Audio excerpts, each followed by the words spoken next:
बार की बात है। एलिस नाम की एक लड़की थी।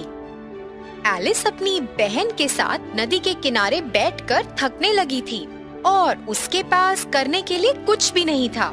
एक या दो बार उसने अपनी बहन की किताब की ओर देखा, लेकिन उसमें कोई चित्र या वार्तालाप का जिक्र नहीं था। तो एलिस ने सोचा, क्या तस्वीरों या बातचीत के जिक्र के बिना एक पुस्तक का कोई उपयोग है?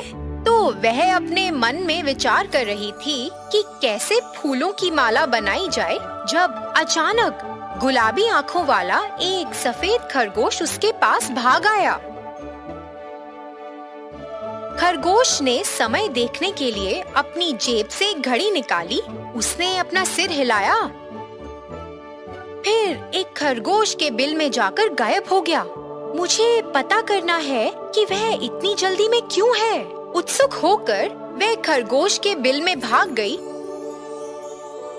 और प्रवेश द्वार से झांकने लगी। बिल अचानक गिरा और एलिस भी गिरने लगी।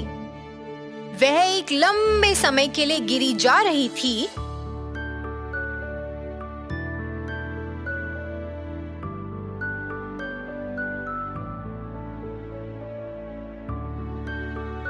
जब अचानक वह 3 पैर वाली टेबल पर आई जो कांच से बनी थी। एक छोटी सुनहरी चाबी के अलावा उस पर कुछ भी नहीं था। जब उसने फिर से चारों ओर देखा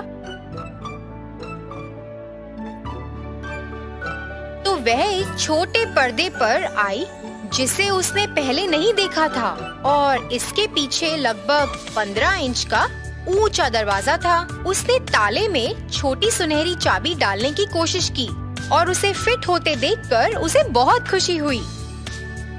उसने दरवाजा खोला और उसके माध्यम से एक सुंदर बगीचा देखा, लेकिन वो वहाँ जा न पाई क्योंकि वह बहुत बड़ी थी।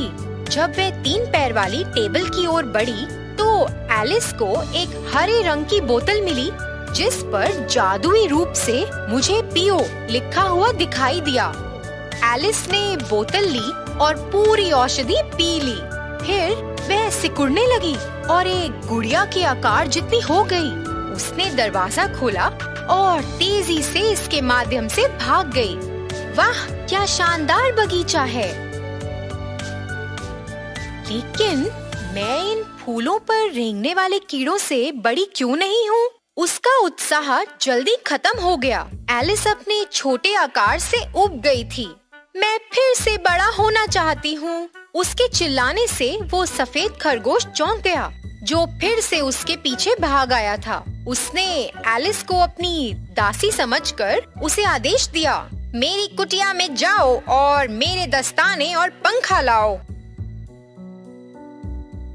एलिस खरगोश के व्यवहार से परेशान सी हो गई।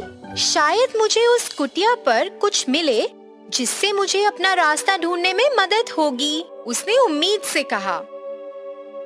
जब वह बाहर जा रही थी, उसने चॉकलेट केक का एक टुकड़ा देखा जिसे दरवाजे के पास की एक टेबल पर रखा हुआ था। केक के बगल में एक नोट था जिसमें लिखा था, मुझे खाओ। अरे, मुझे बहुत भूख लगी है, एलिस ने कहा और उसने केक खा लिया।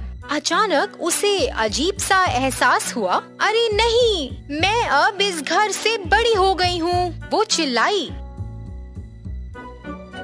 अरे, मेरे रास्ते से हट जाओ, तुम दरवाजे के सामने आ रही हो, सफेद खरगोश ने कहा।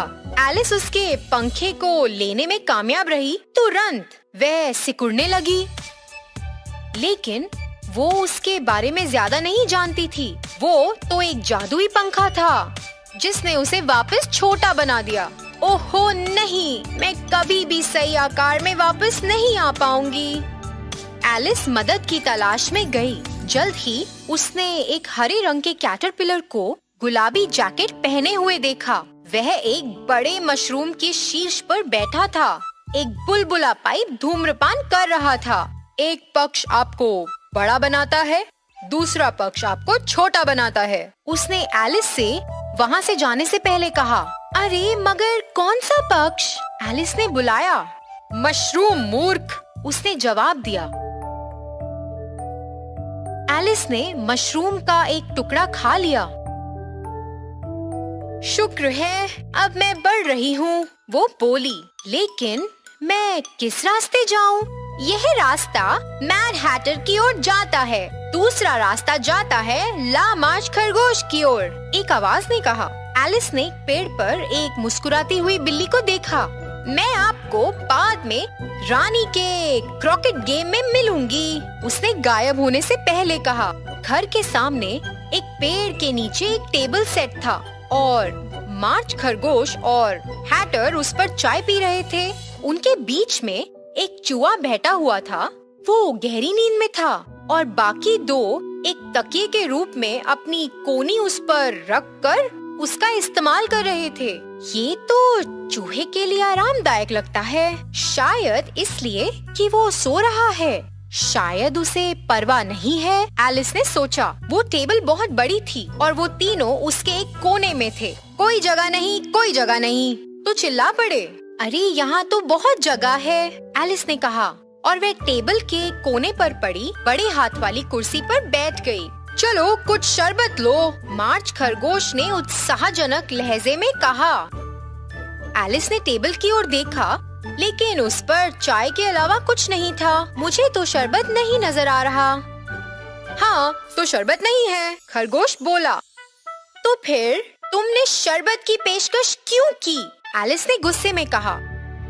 हाँ, तो ऐसे बिना निमंत्रण के हमारे साथ बैठना सही है क्या? मार्च खरगोश बोला। मुझे नहीं पता था कि यह आपकी टेबल है, यह 3 से अधिक लोगों के लिए रखी गई है, एलिस ने कहा। यदि तुम मेरी पहेली का जवाब दो तो तुम यहाँ रह सकती हो, मैड हैटर चिल्लाया। तो बताओ, काले कौवे को मेज क्यों पसंद है? एलिस हैरान रह गई। हैटर की पहेली का कोई अर्थ नहीं था। मैं आपको बिल्कुल भी समझ नहीं पा रही हूँ। क्या आपने अभी तक पहेली का अनुमान लगाया है क्या? नहीं, मैंने हार मान ली। क्या जवाब है, मुझे बताइए। मुझे तो ये बिल्कुल भी समझ नहीं आ रहा। मुझे भी, मार्च खरगोश ने कहा। मुझे लगा समय के साथ तुम बेहतर हो गए होगे, एलिस ने कहा और चलती बनी। अचानक उसने खुद को एक ऐसे मैदान के बीच में पाया जहाँ दिलों की रानी क्रिकेट खेल रही थी।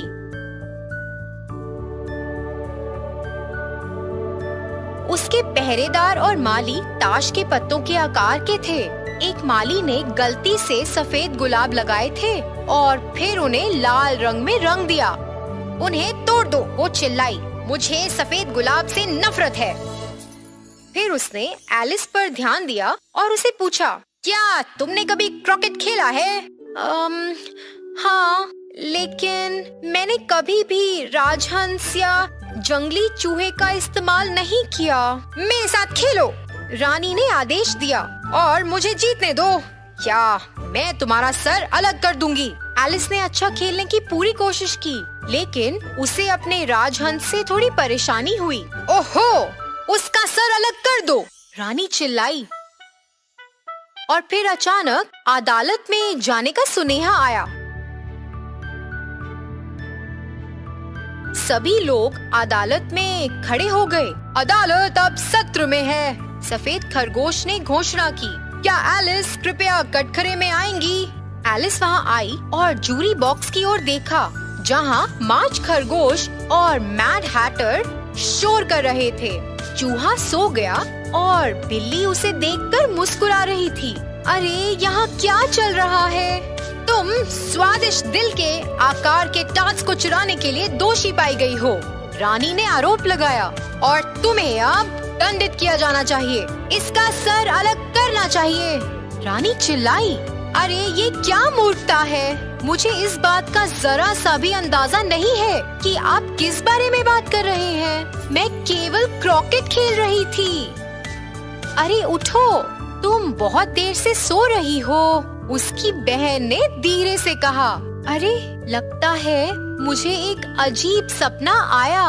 उसने अपनी बहन को सफेद खरगोश, चाय पार्टी, दिल की रानी और मुकदमे के बारे में बताया, लेकिन उसकी बहन ध्यान नहीं दे रही थी। ओहो, आप फिर से पढ़ रही हैं। हाँ, एलिस ने उबासी ली और एक पेड़ के पीछे गुलाबी आंखों वाले एक छोटे से सफेद खरगोश